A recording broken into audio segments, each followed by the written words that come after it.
Okay, အားလုံးပဲမင်္ဂလာပါခင်ဗျာ BM Electronic မှာကြိုဆိုပါတယ်အခုဒီမှာထောင်ထားတဲ့ဟာကတော့ဒါကကားဒီမှာသုံးတဲ့ဒါဟိုပါပေါ့နော် black box ဆိုပြီးတော့သုံးတဲ့ကင်မရာပေါ့သူ့မှာbattery တစ်လုံးပါတယ်ပြီးတော့ကင်မရာကို run နဲ့ဒီကနေ memory ကိုကတ်မှာလာပြီးတော့ save လုပ်တယ်ဒီမှာ memory ကတ်ထည့်တဲ့နေရာပြီးတော့ဒီမှာscreen လေးနဲ့ပြပေးတယ်။သူကဘာပြက်လာတာလဲဆိုတော့ဒီခလုတ်ကို power on လိုက်တယ် on လိုက်တဲ့အချိန်မှာဒီကောင်ကြီးကလင်းမလာဘူးပေါ့နော်ဒါကတော့ပြင်ထားပြီးသားပါတစ်ချက်ဖွင့်ပြမယ်ကျိုးကဘယ်ရထိုးอ่ะကျိုးကဒီမှာ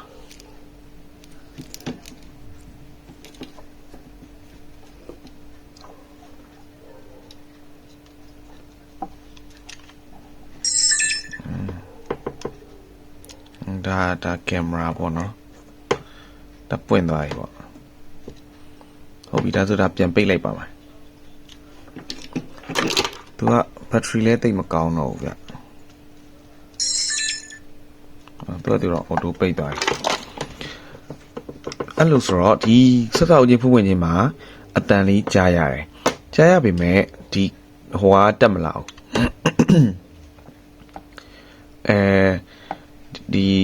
LCD ကလင်းမလာဘူးပေါ့နော်လင်းမလာတော့ volt ကို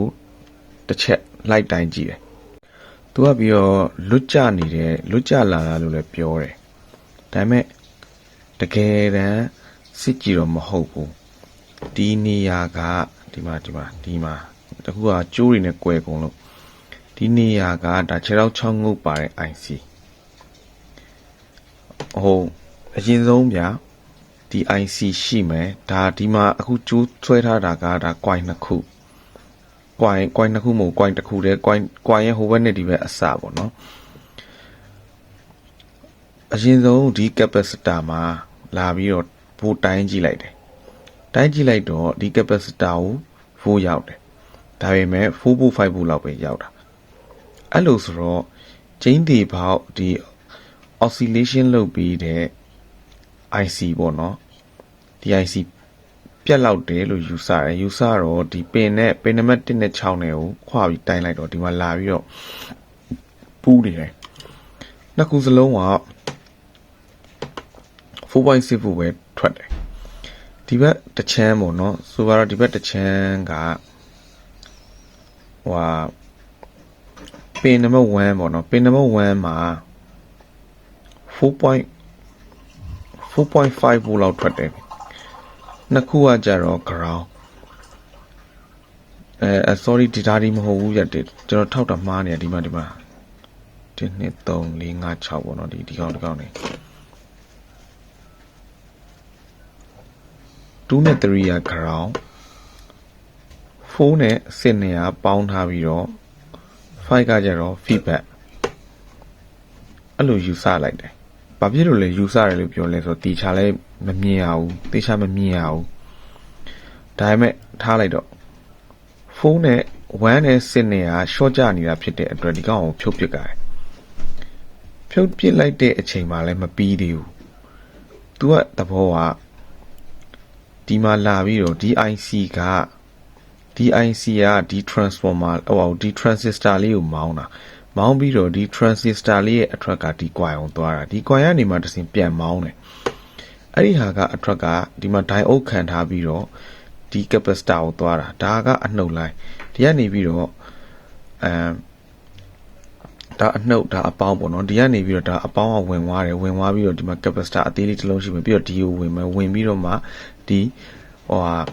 LED backlight LED ကိုလင်းစီတာပေါ့နော်အဲ့လိုဆိုတော့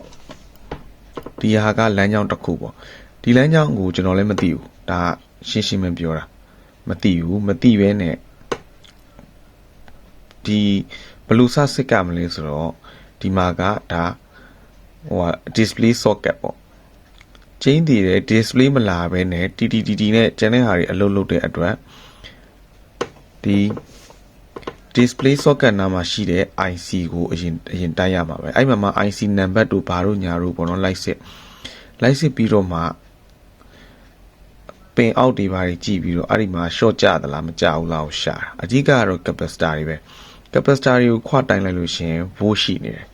ဘိုးမရှိနေဘူးတော့၎င်း short ကျနေတာတော့၎င်းဒါဆိုလို့ရှိရင်ရှင်းသွားပြီ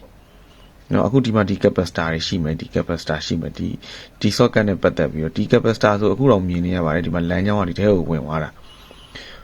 ဖြစ်တဲ့အတွက်ဒီ capacitor ကဒါ output ဘက်ကိုပြောလို့ရတယ်ဘယ်ကနေဝင်တာလဲဆိုတော့ဒီတိုင်အုပ်ကနေဝင်တာဖြစ်တဲ့အတွက်ဒီ capacitor က output capacitor နော်ဒီကနေပြီးတော့ transistor ခံထားတာဖြစ်တဲ့အတွက် oscillation သဘောအရာဒီဘက်ကနေပြီးတော့ signal ဖို့ကဒီ transistor တစ်ခုခုကိုပေးမယ်ပေးပြီးတော့မှဒီ transistor ကနေမှတစ်စင်းအပိတ်အဖွင့်လုပ်ပြီးတော့လှိုင်းနေလွတ်တာလှိုင်းနေလွတ်ပြီးတော့မှသူက coin ခံပြီးတော့volt ကို step up လုပ်တယ်ပေါ့နော် volt ကိုတွန်းတင်ပေးလိုက်တာတွန်းတင်ပေးလိုက်တော့မှဘက်လိုက်မီးကလင်းတာပုံမှန်အပြင်သူက battery ကဒီမှာဒီ battery လေးဆိုတော့ဒီ battery လေးကအသေးလေးပေါ့နော်ဒီ battery အသေးလေးဖြစ်နေတော့ကျင်းတည်တယ်ဒီ battery ကပေါ့ 3.7 4.2 အလွန်ဆုံးအဲ့လောက်ပဲရှိမှာဒါထုံးစံဒီဘာမှရေးမထားဘူးဆိုပေမဲ့သူ့ရဲ့ထုံးစံက battery တွေအကုန်လုံးကဒီလောက်ပဲ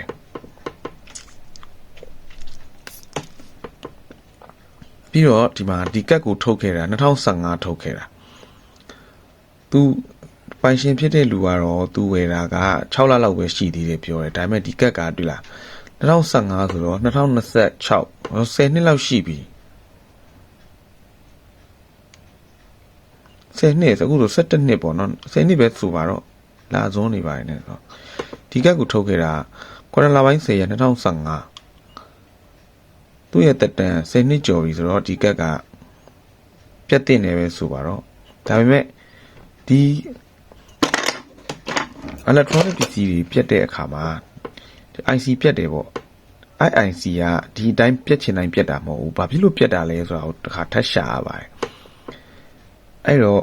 ကျွန်တော်ကဘယ်လိုယူဆလဲဆိုတော့ဒီ IC ပြတ်တာကိုဒီ battery ဖောင်းတာလို့ယူဆတယ်ဒီ battery ဖောင်းပြီးတော့ဒါဖောက်ပလိုက်လို့ပိတ်နေတာဒီ battery ဖောင်းတဲ့အချိန်မှာသူက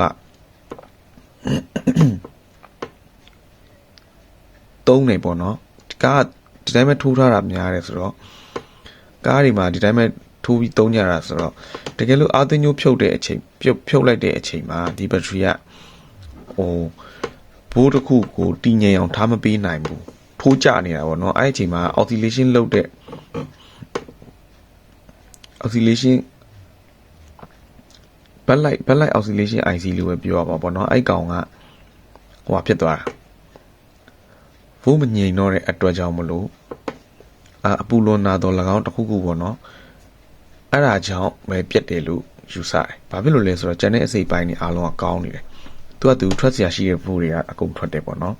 အဲ့တော့ဘာလုပ်လဲဆိုတော့ဒီနေရာကဒီအလုံးပေါ့နော်ဒီအလုံးကဒီ display လေးရတေချာကြည့်တေးလေးဒီမှာတွေ့လားကျွန်တော်ရဲ့လက်ညှိုးနဲ့လက်မကိုကြည့်နော်ဒီမှာတေးလေးဆိုတော့ဒီဟာကိုဘယ်နှဖို့ပေးထားမလဲကျွန်တော်မသိဘူးအဲ့တော့ပုံမှန်အားဖြင့်ဒီဘက်လိုက်အသေးပေါ့နော် online ပေါ်မှာလေ့လာတယ်ဟိုဟာလုံးတရားလုံးပေါ့နော်ဟိုကြည့်ဒီကြည့်ပေါ့မသိ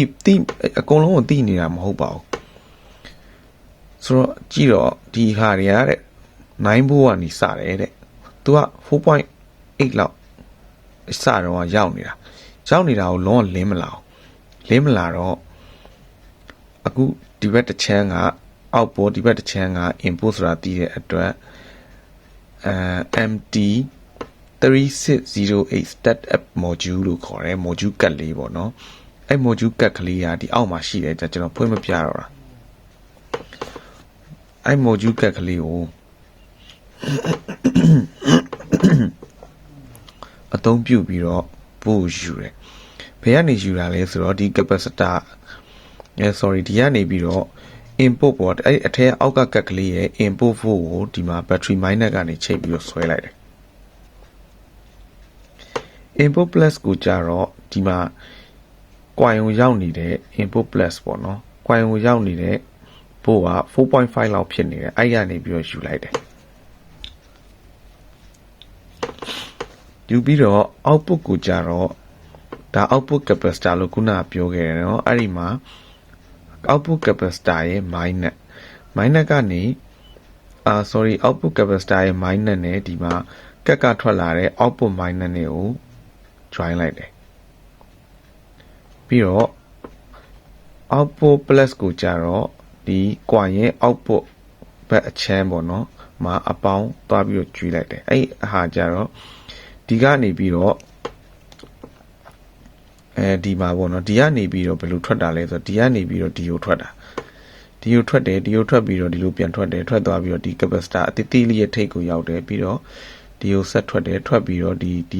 ဟိုဟာထဲကိုဝင်တာပေါ့နော်ဒီ socket ထဲကိုဝင်သွားပြီးတော့ဒီ display ကိုမီးလင်းစီတယ်ဒါပါပဲဒါဒီတစ်ပိုင်းပေါ့နော်ဒီဟိုကျန်တဲ့ဟာတွေကိုရှင်းမပြတော့ဘူးဆိုတာကမပြောချင်လို့မဟုတ်ဘူးဗီဒီယိုကြီးတားရှည်သွားလိမ့်မယ်ပြီးတော့စိတ်ဝင်စားဖို့မကောင်းနောက်ပိုင်းကြုံတဲ့အချိန်ကြမှာပဲပြက်ရင်ပြက်တဲ့အပိုင်းကိုတဖြည်းဖြည်းပြောပြပြီးသွားပါမယ်ဟုတ်ကဲ့အားလုံးကျေးဇူးတင်ပါတယ်ခင်ဗျာ